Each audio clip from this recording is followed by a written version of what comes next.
todos temos uma percepção interior de que existe alguma coisa, alguém que devemos fidelidade e deveremos prestar conta. Esse conhecimento prévio que todos os homens possuem, suprimem, revela que são culpados diante de Deus. Ou seja, todos nós temos um código moral dentro da gente. Qualquer tribo do universo que você for, ela tem uma sensação. Eu não estou falando do superego da psicologia.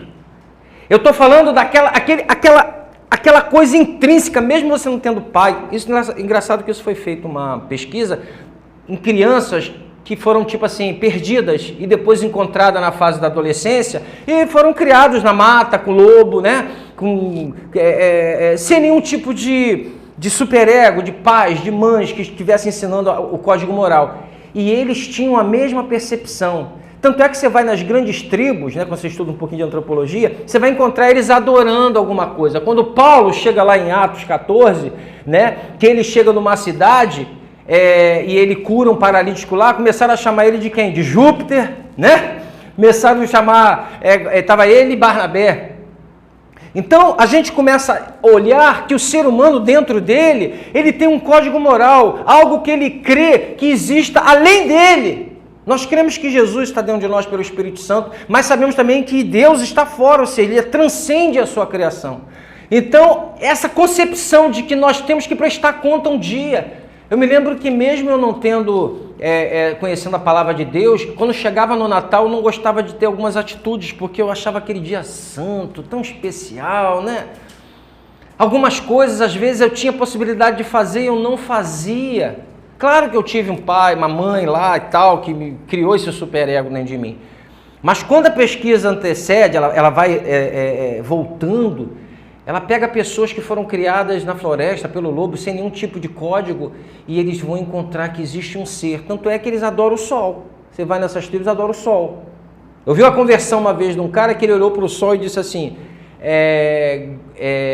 eu admiro e respeito aquele que fez esse sol, ao invés de adorar o sol. Isso é uma revelação. Depois ele sai pela floresta, encontra um grupo de cristãos orando, e ele então, ali é o evangelho, entrega a sua vida. Olha que coisa maravilhosa. Então, esse argumento dentro de nós é o antropológico. Todos nós temos um senso de que vamos prestar conta o dia de alguma coisa. Ou não temos? Temos. Olha que legal. Immanuel Kant, que foi um cara que estava tentando resolver os problemas lá da teologia, que depois da reforma protestante, a teologia, eles começaram a brigar muito. Arminiano, então veio um grupo que tentou fazer teologia fora da Bíblia, para acabar com os problemas. Aí você vai encontrar os deístas, você vai encontrar o próprio Immanuel Kant aqui, e ele não consegue entender Deus só pela revelação. Ele escreve um livro chamado Crítica da Razão Pura. E aí, para provar a existência de Deus, ele escreve um livro chamado Crítica da Razão Prática. O que esse livro queria dizer? Ele vai trabalhar justamente com os imperativos categóricos, ou seja, o código moral dentro da gente, essa noção de que nós vamos prestar conta um dia. Olha o que ele escreve nesse livro Crítica da Razão Prática. Todos possuímos um impulso moral ou imperativo categórico. Entretanto, a obediência a esse impulso, traduzida num comportamento moral, nem sempre é recompensado nessa vida. É verdade ou não é? Você faz o bem, você fala, para que eu vou fazer o bem? Não tenho recompensa. Não adianta de nada fazer o bem. Não era assim que a gente pensava antes de conhecer Jesus? A gente falava assim, para que eu vou fazer o que eu tenho vontade? Então, ele diz, não é recompensado nessa vida. Ser bom nem sempre adianta. Nesse caso, por que alguém deveria ser moral? Deve haver alguma base para a ética e a moralidade, algum tipo de prêmio que, por sua vez, envolva vários fatores, imortalidade e uma alma que não morra. Um tempo futuro de julgamento e um Deus que estabeleça e sustente os valores e que premie o bem e castigue o mal. Assim, a ordem moral, em contraste com a ordem natural, exige a existência de Deus. Ou seja, o que ele faz? Ele está querendo dizer que esse código moral que está dentro do ser humano é a base da existência de Deus. Porque ele reconhece esse imperativo dentro da gente, essa coisa de querer fazer o certo ou errado, ele reconhece Deus nisso, e aí ele escreve a Crítica da Razão Prática, elaborando esse conceito. Então esse é o argumento antropológico. Dentro de nós há um senso de que vamos prestar conta um dia. de que um dia vamos sentar perante o tribunal e até os nossos pensamentos serão analisados. As nossas palavras, as nossas atitudes. A Bíblia diz que há de chegar um dia que todos nós vamos prestar contas a Deus. Até o cristão mais fiel, aparentemente, vai ser julgado, porque ele pode estar semeando palha ou madeira que vai se queimar, e não ouro ou prata. A gente pode montar um império de uma igreja e estar fazendo isso para a nossa glória, para que a gente seja glorificado e não para a glória de Deus. Isso vai queimar como palha. Tem muita gente aí fazendo coisas mirabolantes, dizendo que é para Deus, mas é para o seu ego. E vai ser queimado. É palha, é madeira, porque não é para a glória de Deus. Quando eu ajudo a Kátia, que está precisando de mim, se eu ajudo para me satisfazer, para o meu ego, vai ser queimado, porque eu tenho que fazer para a glória de Deus. Tudo que faço, faço para a glória do Senhor. Se não é para a glória de Deus, vai ser queimado, que ele não divide a glória dele com ninguém. Amém. Por isso, meu irmão, antes de você meter a mão para fazer qualquer coisa na igreja, pergunta assim, para quem que eu estou fazendo? Para depois não ficar, pô, fiz lá, o pastor não me valorizou. Pô, dei anos e anos da minha vida, agora estou assim. Vai, sabe? Ou você tem uma visão, uma ótica cristã e bíblica, ou você vai ter uma ótica humanista e egocêntrica. Tenha uma ótica bíblica, cristã e teológica. Você faz para a glória do Senhor. Um dia Deus vai olhar para você e falar assim, você lembra aquela cadeira que todo dia você arrumava lá? Você arrumava porque você queria a minha casa bonita e era para minha glória. Tem galardão nisso aí. Aí o outro olha, não, sabe aquela cadeira que você brigava para sentar todo dia, que você não deixava ninguém encostar, que você dizia, é meu, é meu, é meu. Isso vai ser queimado. Isso é palha, isso é madeira. Isso não foi para minha glória. O copo d'água que você dá para aquela pessoa por causa de ser um pequenino meu, tem galardão. O copo d'água. Mas esse império que você construiu vai queimar. É palha, é madeira. Você está entendendo que Deus julga as intenções e não as atitudes? Somente. Deus conhece o nosso coração. A gente pode fazer muita palhaçada para Deus ver, para as pessoas ver, mas Deus sonda nossas intenções. Terceiro argumento, argumento teleológico. Esse faz até uma conexão com o primeiro, que é o cosmológico. Ele está centrado especialmente no fenômeno da ordem ou do aparente propósito do universo. Esse arranjo e propósito devem provir de outra parte. E esse, diz Tomás Aquino, chamamos de Deus. Olha que coisa linda. Tudo que existe e foi criado tem um propósito. Qual o propósito da atmosfera terrestre? Do eixo da Terra? Sabemos que ele se dá uma inclinadinha, o negócio esfria demais ou esquenta demais. E não tem mais vida na Terra. As plantações, os alimentos, o ser humano, a ótica. Quando Lutero ficava vislumbrado quando ele olhava para os olhos. Esse órgão que produz a capacidade de eu enxergar o que está fora de mim. Cara, isso é tremendo.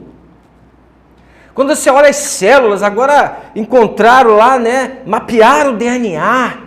Caramba, que coisa, um código que Deus colocou dentro da gente. Eu, quando era pequeno, ficava deslumbrado com a questão sexual, né, do ser humano, como Deus criava um órgão e o outro órgão, e os dois tinham a sua finalidade procriativa, de criar prazer e tudo mais, mas eram perfeitos. Mas a queda do homem fez com que tudo fosse bagunçado. A queda do homem fez com que, sabe, virasse perversidade, pornografia, imoralidade. Mas quando você olha essas criações, me espanta aquilo, a perfeição. A perfeição. A capacidade de concatenar, raciocinar, de concatenar ideias. Sabe, de elaborar ideias. Nós somos os únicos seres que sabemos que vamos morrer. Por mais que a gente ame o cachorrinho, ele não sabe que vai morrer. Ele não tem ideia da sua existência e que ele um dia vai partir, ele vai viver, deixa a vida me levar. Ele não tem essa ideia. Inclusive, né, na Ásia, ele é o nosso frango aqui da Dilma, né? Quem vai na Ásia, o cachorro é o alimento principal das mesas, todo mundo come lá, é a galinha de lá. Tá fazendo essa cara dele? Se eles virem aqui, ele faz a tua cara para a tua vaca que tu come. Na Índia, se matar uma vaca, a vaca é sagrada na Índia. Mata uma vaca lá para tu ver. E aqui a gente mata a vaca, que é uma beleza. Né? São culturas. Se a gente não entender e respeitar a cultura, a gente vai achar que somos os únicos certos. Mas eles também acham a gente uma loucura. Pergunta pro índio como ele vê a gente. A gente vê o índio, ó, peladão, ó, subindo em árvore. Ó. Pergunta para ele como ele vê a gente. Fui lá, a mulher meteu a faca no peito e tirou o peito, botou um plástico dentro. Isso é um maluco. Eu vi eles pegando uma escova, escovando a dente num negócio de fazer xixi, cuspiram e pegaram a água. A ótica do indígena que não conhece a civilização, se é que a gente pode chamar assim, é louco. Ele vê aquilo ali como uma coisa de maluco que a gente faz. Ok? Então, as culturas a gente tem que olhar e ter uma certa empatia. Ir lá, entender como eles veem as coisas, né? Então, vamos continuar aqui, gente. Onde eu parei? No argumento teleológico, né? Então, esse argumento teleológico, ele diz que existe finalidade em todas as coisas que Deus criou. Há propósito em todas as coisas criadas. O quarto argumento é o ontológico. Pastor, que nome é esse terrível? A ontologia é uma área que estuda o ser das pessoas e, no caso, o ser de Deus. Quem é esse ser? E ela diz assim, lá em Anselmo de Cantuária, dizia assim, lá no ano 1033, século XI, né? E 1109, já começo do século XII. Ele diz assim, Deus é maior dos seres concebíveis. Se tentarmos imaginar um ser totalmente bom, poderoso, infinito, imutável, chegaríamos a Ele. Você consegue imaginar um ser totalmente bom, perfeito, imutável, poderoso? O máximo que você pode pensar, conceber de um ser, ele vai chegar a Deus. Imagine esse ser, Dita, imagine esse ser, Dita.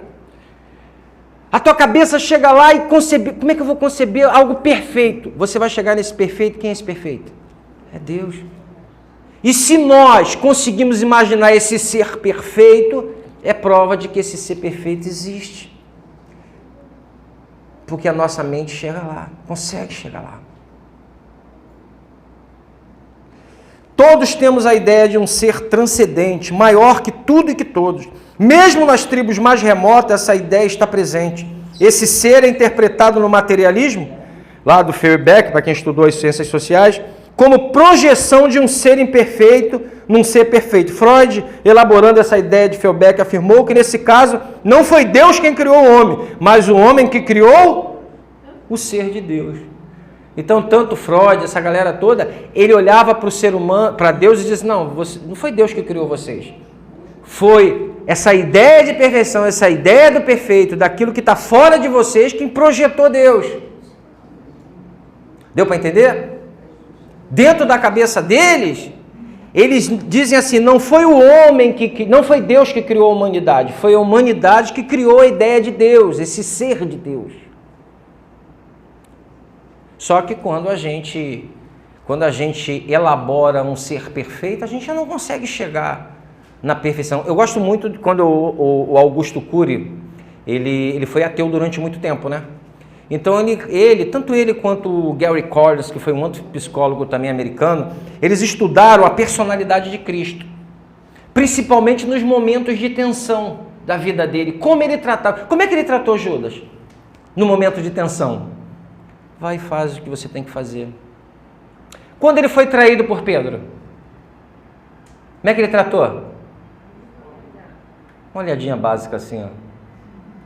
Passou um tempo, Pedro, tu me amas? Pedro, tu me amas? Pedro, tu me amas? Apacenta a minha ovelha. Cara, um ser humano não podia fazer isso de jeito nenhum. Ou ele era um lunático, quando dizia Gary Cordes, quando ele olhou para a Bíblia, ele vou encontrar um lunático. Ele não encontra um lunático. Ele encontra alguém equilibrado, alguém cônscio da sua missão e alguém que sabia lidar com os piores focos de tensão da sua vida. Cara, quando alguém nos trai, o que a gente faz? Meu Deus, a minha carne pula igual o sapo. Imagine você caminhar com alguém da sua vida e na hora H o cara não conhece. Não. e ele só dá uma olhadinha básica. Quando o cara diz lá, olha, eu posso te liberar, Pilatos, eu posso, eu tenho poder. Ah, nenhum poder tu teria se Deus não tivesse te dado. Que isso, cara? As atitudes dele foram perfeitas, porque ele não deixou a emoção subliminar a razão. Porque tu sabe que na hora dos problemas, na hora das crises, a gente fica tão abalada, a emoção fica tão forte, que a gente não consegue dar respostas coerentes e saudáveis para a situação. Porque a emoção entra, a gente fica... Por isso não se deve tomar nenhum tipo de decisão, nenhum tipo de postura no momento que você está emocionalmente abalado. Quantos crimes passionais pela paixão acontecem porque no momento a pessoa vai lá. Quantas amizades foram destruídas porque na hora do esquenta-balão a pessoa falou que não devia falar. Quantos casamentos não foram destruídos justamente por isso? Quantos pastores não perderam o púlpito e quando o celular tocou ele não aguentou? Quantos? Perdeu o púlpito? Tem que dar uma olhadinha só, hein? Né? Gente, aquela perfeição, aquele equilíbrio, aquela capacidade de lidar com os focos de tensão de madeira madura e não simplesmente emocional, totalmente desequilibrada. E Augusto Cury então diz, esse cara não podia ser um ser humano comum. Você está entendendo? Crer em Deus é um ato tremendamente intelectual. Anselmo dizia, eu creio para poder entender Deus. Então eu creio, vou com a minha base de fé para a Bíblia, aceitando tudo para que eu possa crer. No período da modernidade ele já disse, não, primeiro eu preciso entender para depois eu crer no que está escrito. Então o argumento, hoje a gente está numa sociedade que a gente precisa ter argumento, não só argumento bíblico, porque irmãos, preste atenção no que eu vou te falar.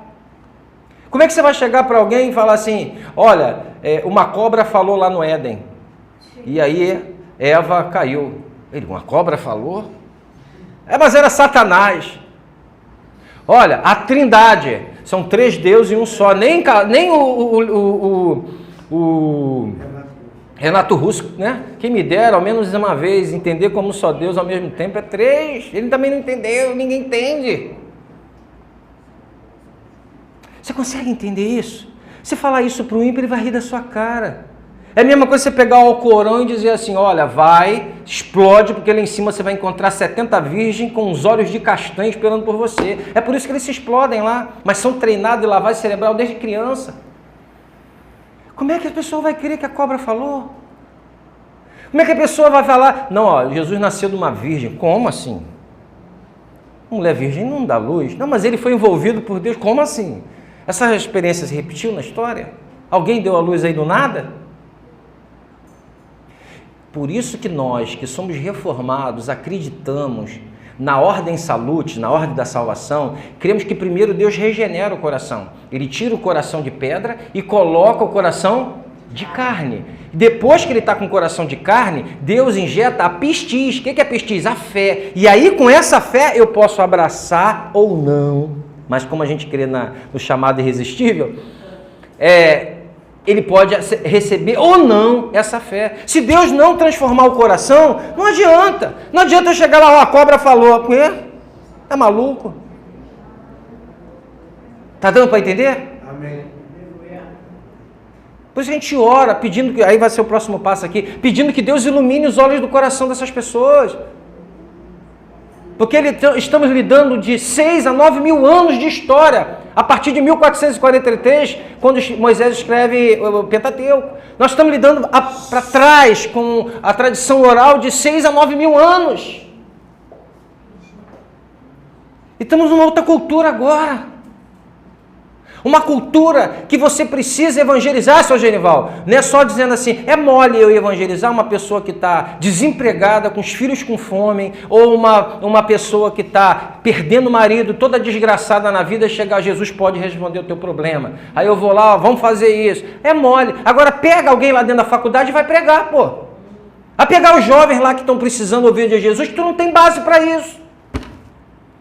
Porque não lê a palavra, não aprende, não está numa escola bíblica. Vai ter que pregar só para os miseráveis. Para aqueles que não querem razão de nada, eles querem resolver o problema. Estou me fazendo compreender? Amém. Mas quem são aqueles que Deus vai usar?